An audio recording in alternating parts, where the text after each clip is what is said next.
On a freezing winter morning, a wealthy man steps out of his luxury car only to see a young black boy digging through a trash can behind his mansion.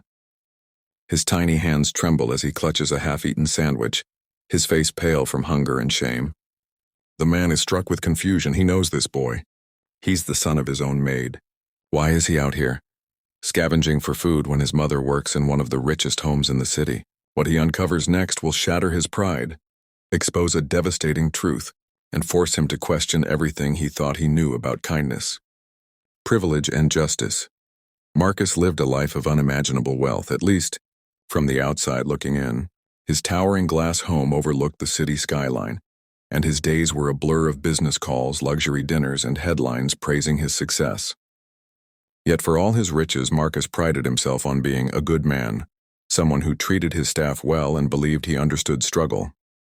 His maid Althea had worked for him for years. She was quiet, polite, and efficient, but Marcus rarely asked about her life beyond the mansion's polished walls. Althea's son Jamal had visited the estate only once that Marcus could remember.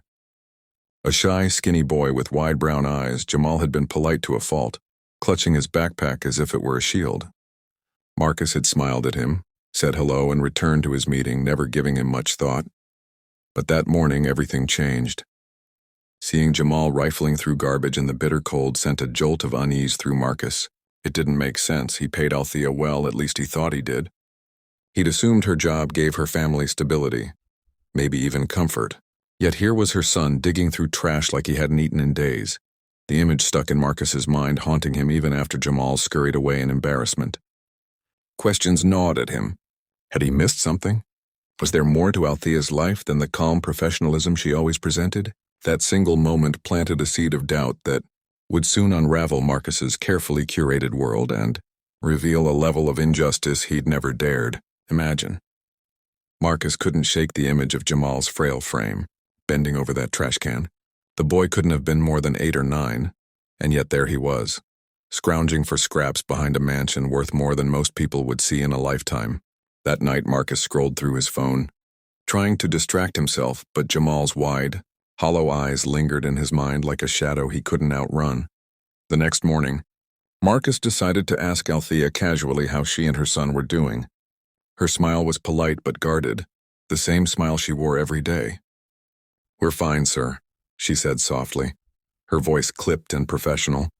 Marcus wanted to press her, to ask why her son had been digging through garbage, but something about her tone stopped him. She wasn't lying. She was protecting herself.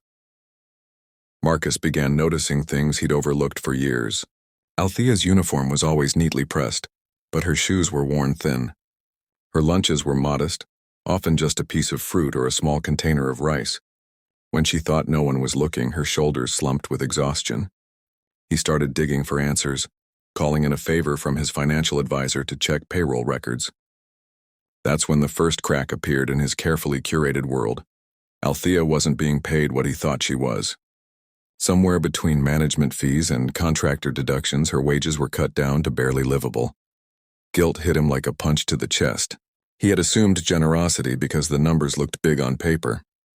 He never thought about the deductions, taxes, or cost of living she faced in a city where wealth pressed down like a silent weight on those who had none. Driven by a gnawing need to understand, Marcus took a detour after work one evening and followed the bus Althea boarded every night. The route wound away from gleaming towers and manicured neighborhoods, carrying him to an area of the city he'd never dared set foot in. The streets were dimly lit, lined with crumbling apartment buildings and flickering neon signs. He parked a block away and watched as Althea climbed the steps of a rundown building, her movement slow with fatigue. The next day, he lingered by his office window and spotted Jamal again, walking alone with a plastic grocery bag. Marcus's stomach twisted when he realized the boy wasn't heading home. He was heading toward the alley where he'd been digging through trash. Marcus followed on foot, keeping his distance. Jamal crouched by a dumpster, reaching for a half-empty soda bottle. The sight was unbearable. When Marcus finally approached him, Jamal froze, his eyes wide with fear. He clutched the bottle like it was a treasure. Marcus gently knelt down, his heart racing, and asked if he was okay. Jamal's answer was soft but devastating. "I'm just trying to help Mommy," he whispered. Those words hung in the cold air, heavier than anything Marcus had ever heard. But what did they mean? What could a child possibly do to help his mother by digging through garbage? The question burned in Marcus's chest, igniting a determination that bordered on desperation. He needed answers, and what he was about to uncover would expose a truth so raw and ugly that it would shake him to his core and force him to confront a side of society he had spent his entire life ignoring. Marcus's heart pounded as he climbed the narrow, dimly lit stairs of Althea's apartment building. The hallway smelled of mildew and cigarette smoke, with peeling paint curling off the walls. He knocked softly on her door, unsure of what to expect. When it opened, the sight that greeted him stopped him cold. Althea stood there, thinner than he remembered, her face lined with exhaustion. Behind her, Jamal sat cross-legged on the floor, sorting through a pile of canned goods and scraps like they were priceless treasures. The apartment was nearly bare. No furniture beyond a mattress, no television, no sign of comfort. A single lamp cast a weak glow over the room. Marcus's throat tightened. "Why didn't you tell me?" he whispered, but his voice was drowned out by the sound of Jamal's stomach growling audibly. Althea flinched as if ashamed.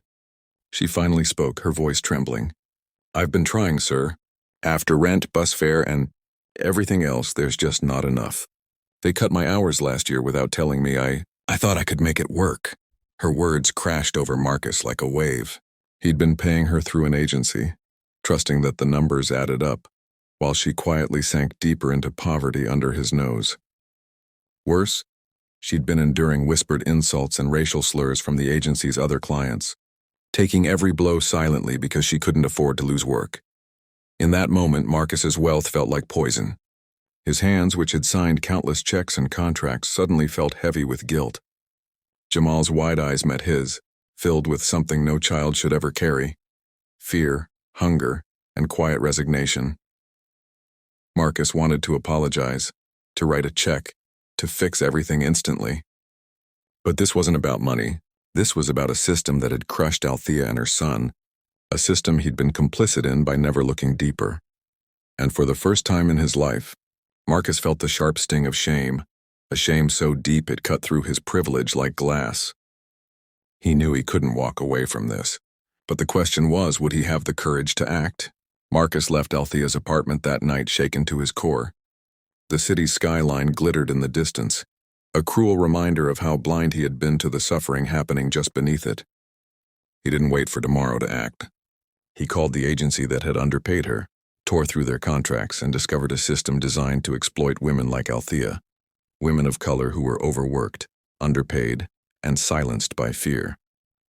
Marcus fired the agency, put Althea on his direct payroll with a livable wage, and stocked her home with groceries the next morning.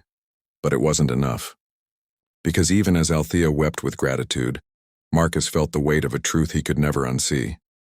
Fixing one family's pain didn't erase the larger injustice. How many other mothers were riding those late-night buses home, too tired to cook, praying their children wouldn't notice the hunger gnawing at their stomachs? How many others had been pushed into poverty, not because they weren't working hard, but because the world decided their labor and their lives were worth less? Marcus became a quiet force for change, using his influence to call out exploitative agencies, fund community food programs, and advocate for fair pay for domestic workers. But nothing he did could erase the image of Jamal digging through that trash can, shivering, clutching a half-empty soda like a lifeline, and maybe that's the point. Maybe some images are meant to haunt us, to wake us up from the comfort of looking away. Because racism isn't always loud. Sometimes it's quiet and systematic, hiding behind paperwork, policies, and polite smiles. The question is, when we finally see it, truly see it, will we turn away or will we act?